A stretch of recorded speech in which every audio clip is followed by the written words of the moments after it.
Here's my prediction when you're watching this video. First, you're going to be in denial, thinking, no way. Second, you'll move to probably anger. And hopefully, third, by the end, you will be thinking, Samantha, you're a genius. Let's dive in and see what happens.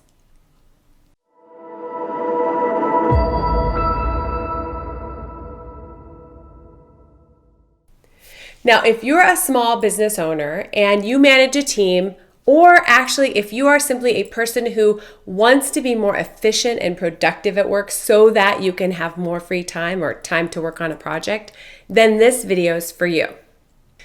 When I first learned of this statistic, I was in the first stage. I was in denial. I thought, there is no way that's true. Well, what is this thing? A study by the University of California found that it takes on average 23 minutes, 15 seconds to get back into a task after you've been interrupted.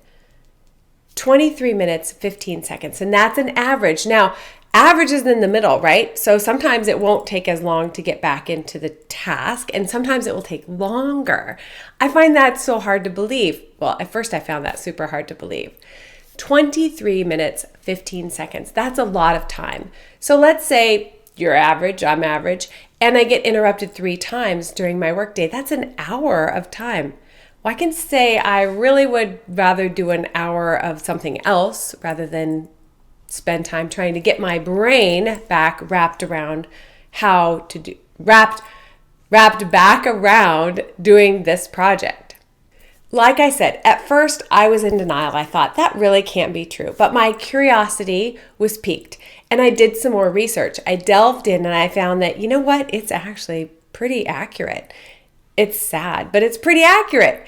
When you're in deep work, when you're in project mode, when we get interrupted, it does take on average 23 minutes, 15 seconds to get back into that project mode. Now, early on in our marriage, my husband worked at an IT company and I was teaching. And you know, that young wedded bliss where you just love to chat with each other and send each other little notes and whatnot. I have to admit, I was there and I would love that even though Jeff was at work, he would always respond to me via email. So when I had a break, I would shoot him a little note, send him a little something. Maybe it was about the schedule and something we were doing socially, or maybe it was just a hello, I love you kind of a thing. And he always wrote back to me, which I loved. Well, after I learned the statistic, and I learned the statistic and I started to become more aware, I started to notice that he actually couldn't get off work on time because he always had so much work to do. I started to put 2 and 2 together and realize that, you know what? I think I'm the one that's costing him a lot more unproductive work time at work. So I needed to really put the kibosh on that.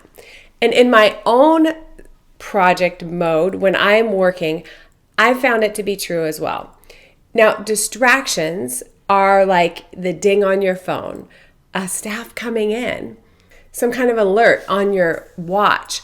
All of these things take our project mode brain out of project mode and they cause us a distraction.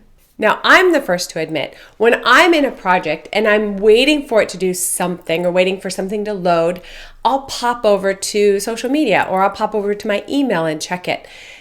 I am working very diligently on removing that distraction from my work time because it is taking me so much more time to wrap my brain back around that project and get back into that deep work. So if you are a boss or you are a project person or an independent contractor, here are the hints. And I have to tell you that I found this to be extremely helpful for me. Extremely. First thing you can do is time block. Set some time aside to block off your calendar and work specifically on that task. There's tons of brain research behind this. And when you set a timer for a certain amount of time and you're dedicated to that time, your brain kicks in. It is super great. Just try it and see how it works for you. Besides time blocking, the second thing to do is to turn off all those stupid notifications. If you have an automatic dinger bell on your computer that every time an email comes up or something pops up on social media, you get an alert, turn it off. Turn it off. It's extremely distracting. The third thing you could do is if you have one of those watches, turn it off or take it off. Leave it aside. Pretend like we're old-fashioned. Whatever. Move it aside. Put it away. Of course, the fourth one, turn the dinger off on your phone, turn the alert off, and better yet, take that phone and put it out of sight. You'll be surprised at how relieving it is when you do this. And the fifth one is turn off social media. Turn off any and close any windows that aren't project related if you're working on a project on your computer. Turn them off. Just close them. Shut them down. Don't minimize them. I tried it. It works much better when you actually close the friggin' window. If you forget these tips or what you can do, or you'd like a guide just to show you, I'll put in the notes below the blog post and I outline some of these things for you so you can have it as an easy reference. Try it for a week. See how it goes for you and let me know. My guess is that you are going to move from disbelief to irritation, which is what I did because I thought, my gosh, it's stealing so much of my time, to emotion number 3, Samantha's a genius, and I'm so glad that I know this information. Now let's talk real quick about your team. These things apply to your employees as well. So try to work diligently on removing those distractions with your team. After all, when your staff is there, you want them to be present and engaged and thinking about your business, not thinking about social media, not thinking about replying to somebody for a dinner tonight or a date, not thinking about what video they're going to watch on YouTube again. Those things belong in free time, not in work time. So what can you do for your staff? Well, you can kind of apply the same types of guides or rules with your staff. First of all, show them this video, use it as a tutorial if you'd like, and definitely educate people. Once people are educated, they're very much more likely to buy into what it is that you're asking them to do. So what does that look like at work? Well, that does mean that your phone goes in a case or in a locker or in a box or in a desk drawer or wherever it is that you have for your staff to put their phone when they come in. It's so irritating as a customer and as a former business owner and a champion of small business owners for me to walk in and see that these employees have their phones in their back pockets. I thought, oh my gosh, talk about distraction time. Not necessarily that they're always in deep project mode, but if an employee's phone, their social phone is in there, it's vibrating or it's dinging or they're tempted to check it. And as a customer, not good. As a business owner, lost productivity, terrible waste of time. And as a fellow employee, I'd be irritated that someone wasn't actually helping me do the job that we were supposed to do. So definitely institute a no phone policy. Maybe just have the phones during the breaks. The second thing I would do is make sure that there's no social media if they're using any kind of staff computers. That's a dangerous thing anyway. You don't want any kind of weird virus stuff to be getting on your work computers. Absolutely not. That's an unnecessary waste of money and time, because you don't want to get that virus. It will cost you so much in IT work and wasted productivity and just repair time.